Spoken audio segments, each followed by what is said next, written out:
여호수아 1장 10절부터 18절까지 말씀입니다. 여호수아 1장 10절부터 18절까지 말씀 우리 같이 읽겠습니다. 시작.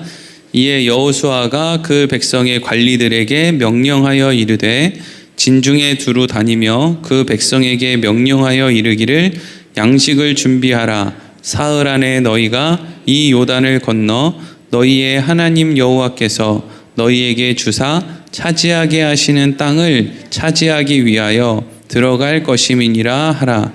여호수아가 또 르우벤 지파와 갓 지파와 므낫세 반 지파에게 말하여 이르되 여호와의 종 모세가 너희에게 명령하여 이르기를 너희의 하나님 여호와께서 너희에게 안식을 주시며 이 땅을 너희에게 주시리라 하였나니 너희는 그 말을 기억하라. 너희의 처자와 가축은 모세가 너희에게 준 요단 이쪽 땅에 머무르려니와 너희 모든 용사들은 무장하고 너희의 형제보다 앞서 건너가서 그들을 돕되 여호와께서 너희를 안식하게 하신 것 같이 너희의 형제도 안식하며 그들도 너희의 하나님 여호와께서 주시는 그 땅을 차지하기까지 하라.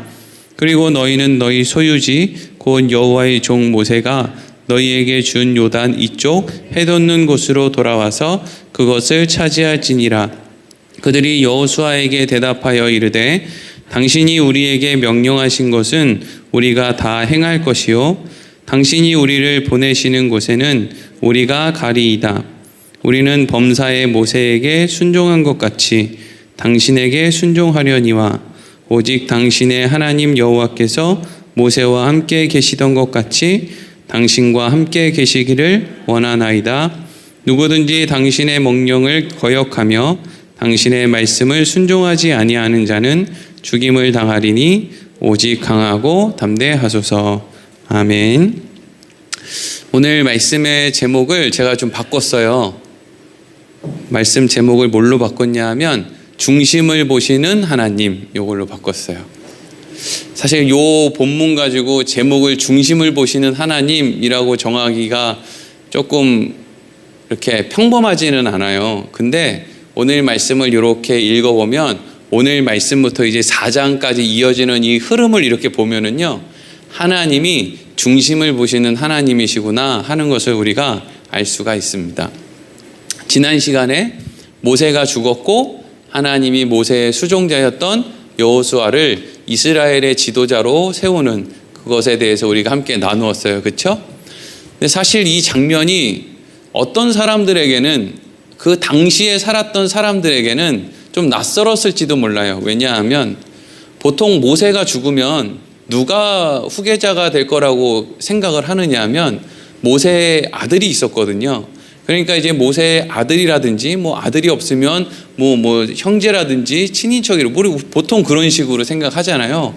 왕이 죽으면 왕의 뭐 자식이라든지 뭐 이런 식으로 이제 대가 이어진단 말이죠. 그런데 말씀을 보면 모세가 죽은 이후에 후계자가 모세의 수종자 종이었던 여호수아가 이제 모세를 이어서 지도자가 됐단 말이죠. 그럼 우리는 아주 중요한 한 가지 사실을 알 수 있죠. 그건 뭐예요? 모세는 왕이 아니었다 하는 거죠. 네. 모세는 왕이 아니었다. 모세도 왕이 아니었는데 목사는 왕이 될 수 있느냐? 목사는 왕이 될 수 없다 이거죠. 요즘에 그 세습하는 문제 때문에 교회에서 여러 교회에서 말들이 많잖아요. 근데 어떤 또 교단은요, 세습하지 말자는 제도를 아예 없애버리는 데도 있어요. 그래서 제가 물어봤어요. 왜 다른 데는 세습을 하지 말자. 세습이 뭔지 아시죠? 아버지 목사님이 아들한테 그 교회를 물려주는 거예요. 그러면 왜 세습을 하지 말자는 취지가 좋은데 그거를 막는 법을 오히려 더 하지 않고 그걸 그냥 오히려 풀었느냐 이렇게 얘기를 하니까 세습을 하지 말라고 얘기를 해봐야 다 편법 써서 세습을 한다는 거예요. 그러니까 세습을 할 만한 사람은, 안 할 만한 생각 있는 사람은 하라 그래도 안 하고 할 만한 사람은 암만 막으려고 해도 엎어치고 매치고 돌아가고 넘어가고 해서 어차피 한다는 거예요. 그러니까 괜히 법으로 막아서 사람들 엎어치고 매치고 해서 더 죄짓게 만들지 말고 그냥 어차피 왜 또 그 교회 교인들은 또 아멘 아멘 하고 우리 교회 일인데 왜 당신들이 왜 참견이냐 할 게 뻔한데 그냥 내버려 두는 게 나을 것 같아서 그냥 풀었다 그렇게 얘기를 하는 데도 있더라고요. 이 세습이 뭐가 틀렸느냐 옳으냐 이걸 얘기하려는 게 아니고요. 보통 저기 어디 뭐 오늘 이렇게 신문을 이렇게 보는데 그 왜 옛날 코미디언 중에 김정식 씨가 목사님이 됐잖아요. 김정식 목사님. 그래서 인기 있다가 지금 20년 넘게 장애인 사역 하고 있잖아요. 그런 분이 아들한테 자기가 하는 목회지를 물려줬다고 한번 생각해 보세요. 누가 뭐라 할까요? 아무도 뭐라 안 하죠. 훌륭하다고 박수를 쳐줄 거예요. 그렇죠? 근데 이제 그런 걸 얘기하려는 게 아니잖아요. 그런 세습은 얼마든지 하라는 거잖아요. 그렇죠? 근데 세습이 옳으냐 나쁘냐 이걸 얘기하려는 게 아니라 보통 좋지 않은 세습은요. 항상 뭐가 그 안에 있냐면 왕 같은 목사들이 그 안에 있어요. 옳지 않은 세습을 하는 중심에는 그 목사가 왕 같다고요. 그래서 그 교회 어떤 교회는요. 그 목사님을 막 왕, 대통령, 심지어는 예수님보다 우리 목사님을 더 치는 그런 교회도 부지기수예요. 이게 더 많다 이런 게 아니라 많이 있어요 이게 아니라 부지기수라고요. 그래서 하나님의 자녀고 우리가 하나님으로부터 부름을 받은 사람인데 목사 저주 무서워서 교회 못 옮기는 사람도 부지기수예요. 너무 웃긴 거죠. 하나님의 아들, 딸이 목사가 무서워서 뭘 못한다. 이게 얼마나 재미있는 우스꽝스러운 모습이냔 말이죠. 그런데 모세는 왕이 아니었다는 거잖아요. 그럼 누가 왕이죠? 하나님이 왕이죠. 그렇죠? 하나님이 왕이고 교회에는 왕이 없는 거예요. 그렇죠? 그래서 여러분 교회는 사실 싸움이 좀 있는 거예요. 원래. 여러분 오늘날 그 정치하는 사람들 보세요. 정치하는 사람들 싸워요? 안 싸워요? 묻기도 겁나. 엄청 싸우죠 요즘에. 어마어마하게 싸워요. 그래서 어마어마하게 싸우는 과정 속에 사람들이 막 피켓에다가 막 뭘 써서 막 하잖아요. 막 지금 무슨 정권이 막 독재다 막 이러잖아요. 그렇죠? 근데 진짜 독재면은요. 그런 피켓 써들고 다니는 사람 저기 북한산이나 남산 밑에 어디로 끌려가도 벌써 끌려갔어야 돼요. 그렇죠? 근데 그렇다고 해서 그런 피켓 들고 다니는 사람을 막는 것도 아니에요. 내버려 두는 거예요. 왜? 원래 민주주의는 그런 거예요. 와글와글거리고요. 싸우고 기분 나쁘고 감정 상하고 그러는 거예요. 그래서 교회가 좀 그런 거예요. 1년에 한 번씩 우리가 총회 모임이라 그래서 교인들이 이렇게 모여가지고 우리는 뭐 전교인 누구나 와가지고 같이 이렇게 얘기하잖아요. 근데 대부분 총회 모임 시간에 저 혼자 얘기하고 끝나잖아요. 그렇죠? 근데 그때 사람들이 막 여러 사람들이 나서서 이런저런 이야기를 하는 게 사실은요. 건강한 교회예요. 그렇게 이런저런 이야기를 할 수 있는 분위기의 그 교회에서 목사가 세습할 수 있겠습니까? 천만의 말씀이요. 절대 못해요. 그럼 어떤 교회가 세습할 수 있는 교회예요?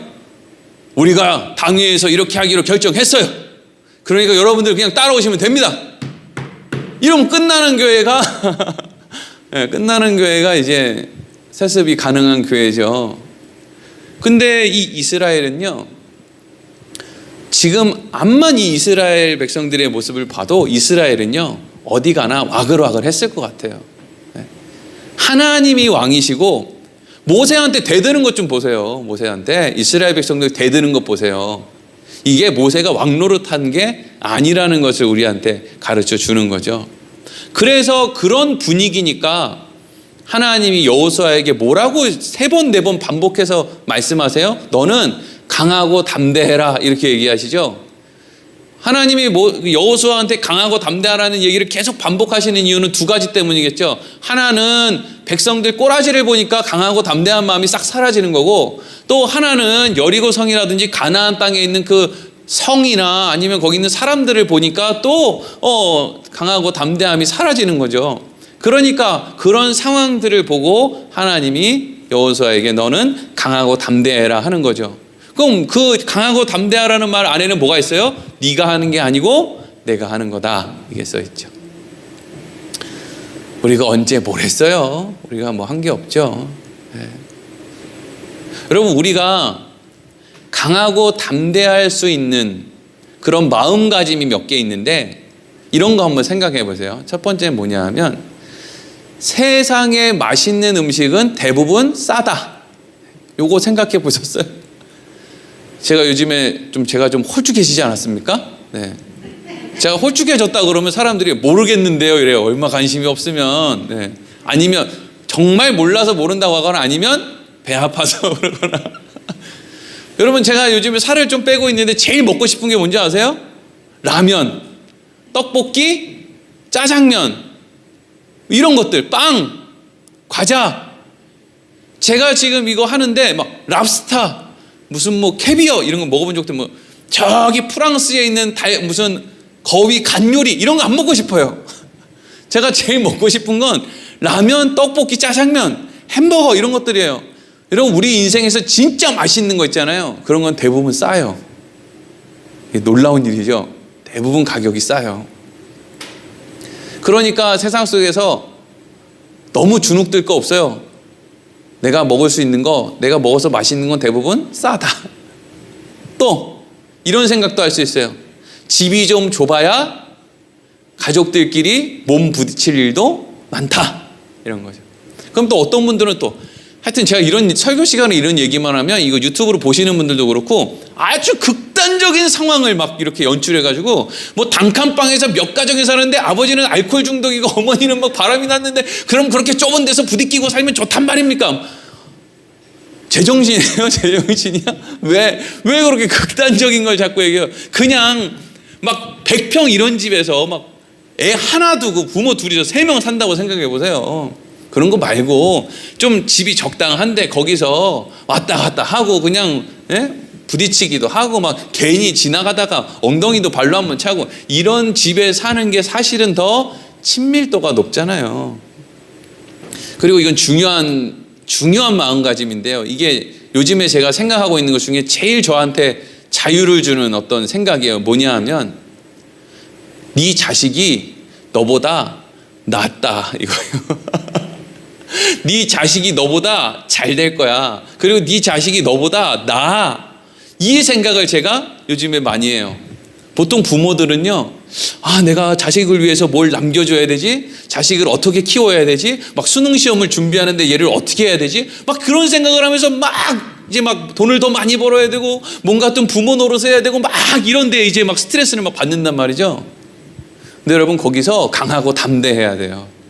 하나님을 믿는 사람은 그 가운데 강하고 담대한 마음으로 무슨 마음을 먹어야 되냐면, 야, 그래도 네 자식이 너보다 나으니까 걱정하지 마라, 이렇게 말씀하시는 성령님의 음성을 우리가 늘 들어야 된다고요. 하나님이 책임져 주신다. 강하고 담대해라.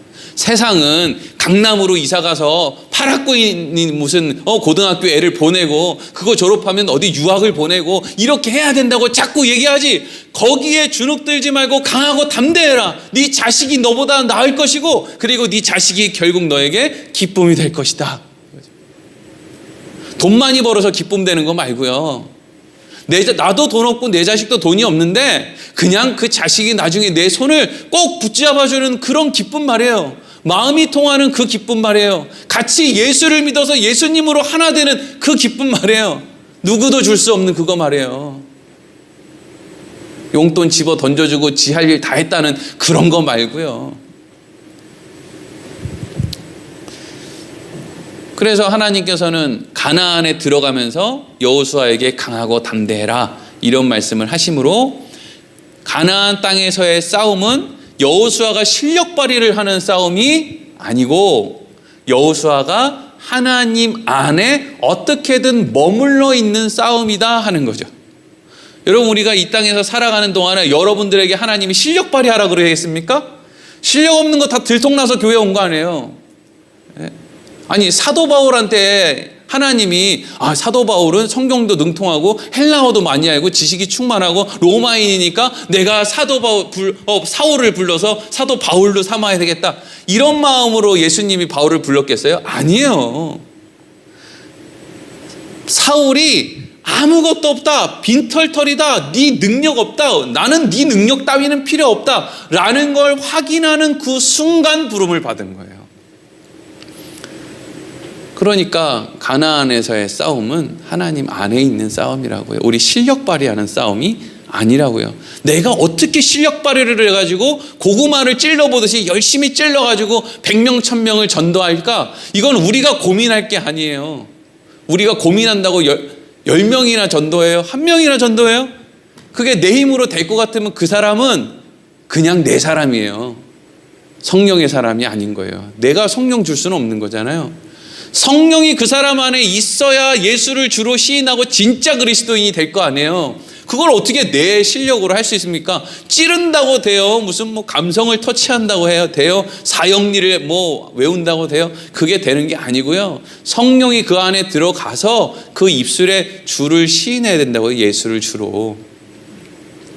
자, 그리고 나서 이제 여호수아가 오늘 지도자로서의 자기의 이제 역할을 하기 시작하는 거예요. 오늘 10절과 11절 읽겠습니다. 시작. 이에 여호수아가 그 백성의 관리들에게 명령하여 이르되 진중에 두루 다니며 그 백성에게 명령하여 이르기를 양식을 준비하라. 사흘 안에 너희가 이 요단을 건너 너희의 하나님 여호와께서 너희에게 주사 차지하게 하시는 땅을 차지하기 위하여 들어갈 것임이니라 하라. 아멘.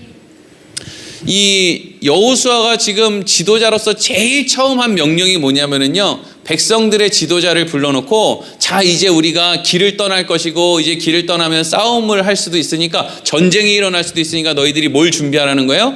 양식을 준비해라, 이렇게 얘기를 하죠. 그러니까 어떤 사람들이 이런 말씀을 볼 때는 여호수아가 뭔가 준비성이 철저하네, 이렇게 볼 수도 있는데, 그냥 제가 봤을 때는요, 이건 어디 가도 이렇게는 설교하는 사람이 없어서 제가 오늘 제목을 정하면서 조금 난처하기는 했는데, 제가 봤을 때는 지금 여호수아가 괜한 짓을 하고 있는 것 같단 말이죠. 왜냐하면 이 하나님이 날마다 만나와 메추라기를 내려주셨는데, 이걸 언제까지 내려주셨느냐면요, 이스라엘 백성들이 가나안에 들어가서 첫 해에 그 열매를 거두는 날까지 하나님이 만나와 메추라기를 떨어뜨리지 않고 끊임없이 내려주셨다고 얘기를 한단 말이죠. 근데 지금 여호수아가 이스라엘 백성들에게 명령하는 거, 이런 거, 양식을 준비해라라고 할 때 이 양식은 이 히브리어로 체다라고 하는데, 이건 여행을 떠날 때 여행자들이 싸들고 다니는 이제 도시락 같은 걸 얘기하는 거거든요. 그러니까 여호수아는 지금 무슨 생각을 하고 있냐면, 우리가 가나안 땅을 정복하러 들어갈 때, 여리고성과의 싸움을 할 때, 그때 만나와 메추라기가 끊어질 수도 있고, 그리고 만나와 메추라기가 떨어진다고 해도 우리가 싸운다고 바빠가지고 그것을 못 거두러 드릴 수도 있으니까, 그걸 우리가 미리 준비를 해가지고 도시락을 싸서, 예를 들어서 육포 같은 거 말이에요. 육포 같은 거, 만나는 썩으니까 육포 같은 걸 미리 준비해가지고 우리가 싸움할 때 먹을 양식을 미리 준비하자, 이렇게 이제 얘기를 한 거란 말이죠. 근데 여러분, 여리고성 들어가자마자 어디랑 싸웠어요? 여리고성이랑 싸웠죠. 여리고성이랑 싸울 때 싸우는데 정신 없어가지고 먹을 거 못 거들어 드릴 정도로 싸웠습니까? 아니면 하루 종일 할 일이 없어가지고 멀뚱멀뚱 옆에 사람이랑 그 오목이나 두고 그랬어요? 여리고성 한 바퀴 돌고 하루 종일 할 일이 없어. 무슨 여행용 양식은 왜 필요한 거예요 도대체? 두 번째 날 또 한 바퀴 돌고 할 일이 없어. 그러니까 지금 여호수아는 자기가 뭔가 지도자로서 이제는 내가 나의 지혜를 가지고, 어떤 나의 재능을 가지고 하나님께서 나에게 맡기신 이 가나안을 내가 정복하는데 내가 최선을 다해야 되겠다라고 하는 중심이죠, 중심. 그래서 오늘 중심을 보시는 하나님이에요. 여호수아는 어리석은 일을 하는 거예요. 근데 하나님은 뭘 봐요? 중심을 보신다고요. 그래서 여호수아가 그냥 하나님이 시키지 않은, 어떻게 보면 불필요한, 지금 여기서 무슨 여행용 양식 준비하는 게 왜 필요하냐고요. 별로 필요하지 않은 일을 하는데도 하나님은 여호수아가 하는 대로 그래 그렇게 해라, 그리고 이제 다음 주에는 또 정탐꾼 막 보내거든요. 정탐꾼 하나님이 보내라고도 안 했고, 그리고 옛날에는 정탐꾼을 지파의 지도자들 보냈는데 다음 시간에는 그냥 자기가 2명 뽑아서 보내요. 왜 2명만 뽑아서 보낼까요? 생각해보면 또 12명 보냈다가 옛날처럼 모세 때처럼 또 다 안 간다 그래가지고 또 하나님한테 혼나고 또 광야로 가면 어떻게, 지금 여호수아가 막 머릿속에서 나는 가나안에 들어가야 되겠고 백성들이랑 같이 여기 들어가야 되는데 내가 어떻게 하면 좋을까, 이걸 계속 나름대로 여호수아는 최선을 다해서 어떻게 하면 하나님이 기뻐하실까, 어떻게 하면 가나안 땅에 들어가서 이 백성들이 잘 살게 할 수 있을까, 이걸 계속 연구하고 있는 모습이 보인단 말이에요. 이제 계속 이제 여호수아 말씀을 이제 4장까지 보면서 계속 반복해서 말씀을 드리겠지만 그런 모습이 보인단 말이죠. 그러니까 이런 여호수아의 모습을 통해서 우리는 한 가지 또 뭘 알 수 있냐면, 여호수아도 위대한 사람이 아니구나 하는 걸 알 수 있어요. 성경에는 위대한 사람이 없어요. 그러니까 우리가 찬송가 부를 때 여호수아 본받아 앞으로 가세 막 이런 거 하잖아요. 근데 사실은 여호수아를 본받을 게 있나? 성경에는 본받을 게 있는 사람이 없어요. 성경에는 다 별 볼 일 없는 사람을 하나님이 어떻게 저렇게 만들어 놓으셨나, 와 하나님 진짜 엄청나네, 이게 우리가 해야 될 진짜 고백이고, 야 다윗 진짜 대단하네, 뭐 저 사람 대단하네, 뭐 이런 식의 고백은 사실 성경은 이야기하고 있지 않은 거예요. 자, 그래서 그렇게 양식을 준비하라고 이야기를 한 다음 곧바로 누구를 부르느냐 하면 12절부터 15절 말씀 보겠습니다. 시작. 여호수아가 또 루벤 지파와 갓 지파와 므낫세 반 지파에게 말하여 이르되, 여호와의 종 모세가 너희에게 명령하여 이르기를 너희의 하나님 여호와께서 너희에게 안식을 주시며 이 땅을 너희에게 주시리라 하였나니 너희는 그 말을 기억하라. 너희의 처자와 가축은 모세가 너희에게 준 요단 이쪽 땅에 머무르려니와 너희 모든 용사들은 무장하고 너희의 형제보다 앞서 건너가서 그들을 돕되 여호와께서 너희를 안식하게 하신 것 같이 너희의 형제도 안식하며 그들도 너희의 하나님 여호와께서 주시는 그 땅을 차지하기까지 하라. 그리고 너희는 너희 소유지 곧 여호와의 종 모세가 너희에게 준 요단 이쪽 해 돋는 곳으로 돌아와서 그것을 차지할지니라. 아멘. 너희들 양식 준비해라 한 다음에 바로 누구를 불렀느냐? 르우벤, 갓, 므낫세 반 지파의 지도자들을 불렀어요. 왜 불렀을까요? 그 사람들이 예전에 지금 요단강을 중심으로 해서 서쪽에 있는 가나안을 정복하러 가는데 요단강 동편에도 이미 땅을 차지한 게 있거든요.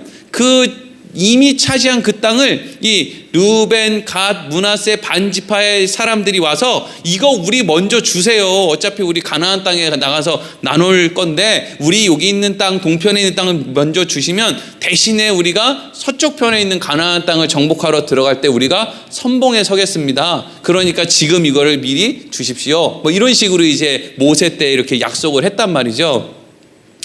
그러니까 지금 물론 이게 그렇다고 해서 뭐 르우벤, 갓, 므낫세 반지파가 선봉에 서는 걸 안 해도 된다 이런 얘기가 아니라 그 사람들은 무조건 선봉에 서야 돼요. 약속을 했으니까.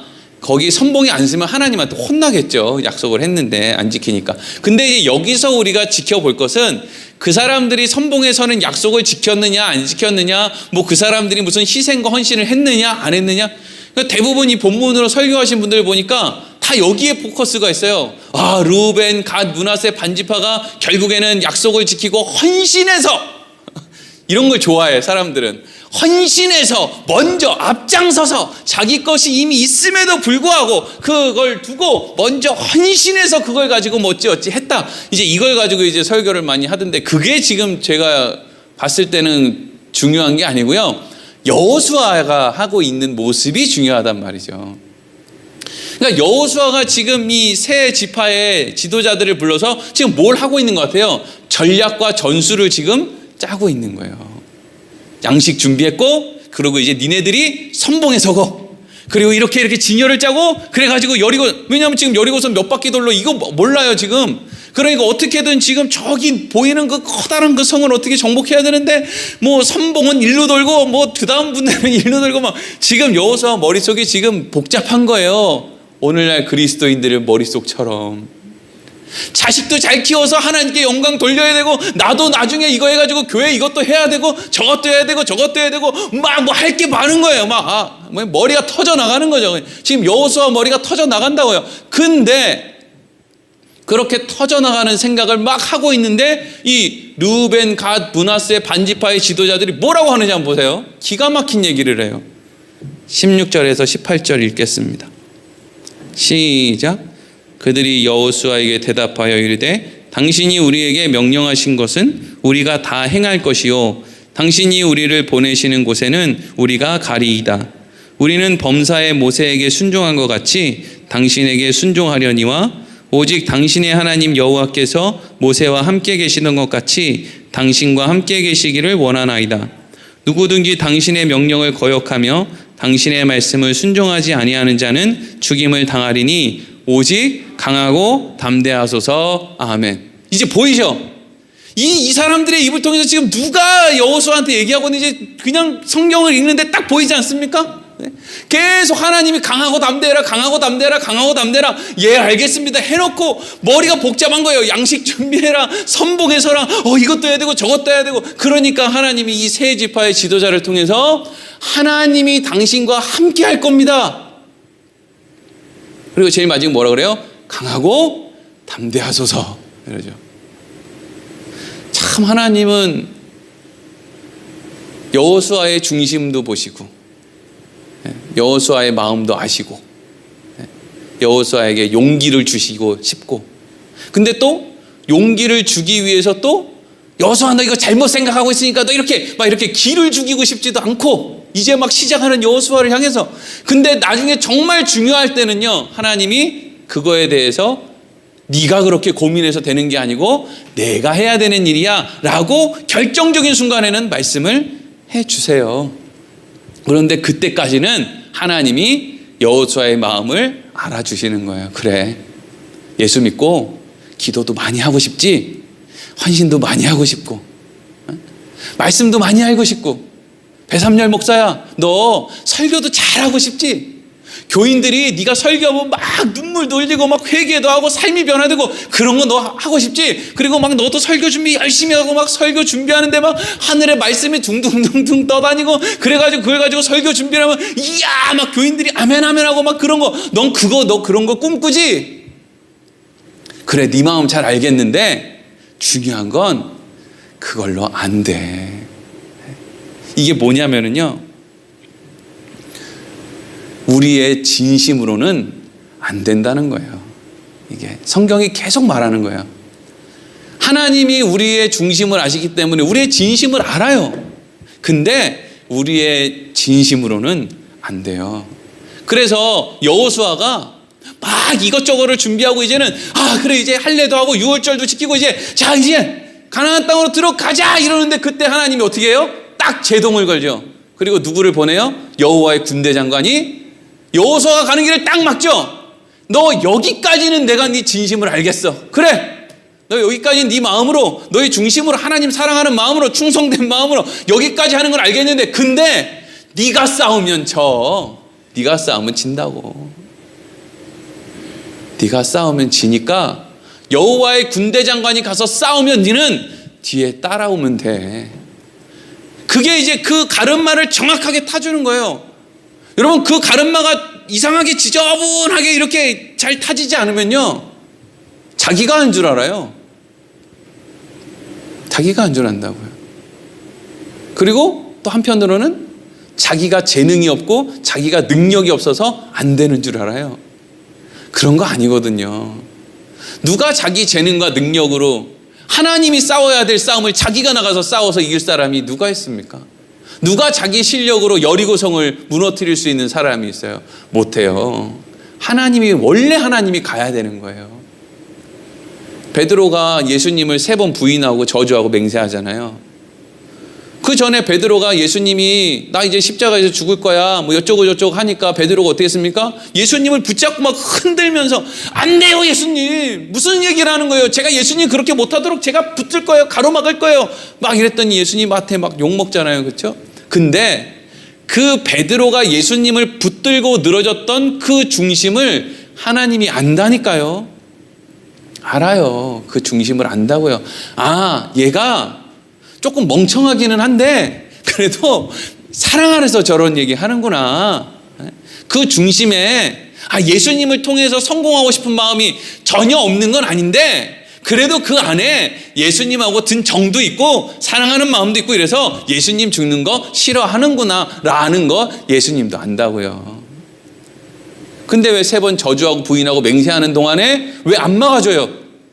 왜 그렇게 저주하고 맹세하고 하는 그곳에 왜 오는 그 길을 안 막아줘요? 왜 그때 다리라도 분질러져서 그 예수님 신문당하는 그 뜰 거기까지 못 오게 막았으면 될 거 아니에요? 왜 거기까지 그렇게 그냥 이렇게 거기가 어디라고 베드로가 가요? 거기까지 어떻게 이렇게 스물스물 거기로 가냐고요. 모른 채 하고. 근데 괜히 거기 갔다가 예수님 3번 부인하고 저주하고 맹세하잖아요. 그걸 해야 되는 거죠. 베드로 인생에 그걸 해야 된다고요. 그게 뭐예요? 내 진심으로는 안 된다. 우리가 진심을 가지고 산에 기도를 하러 올라가서 막 진심을 가지고 산에 소나무를 뽑아도 진심으로는 안 되는 거예요. 우리의 진심으로는 안 된다고요. 성령님이 하셔야 되고 하나님이 하셔야죠.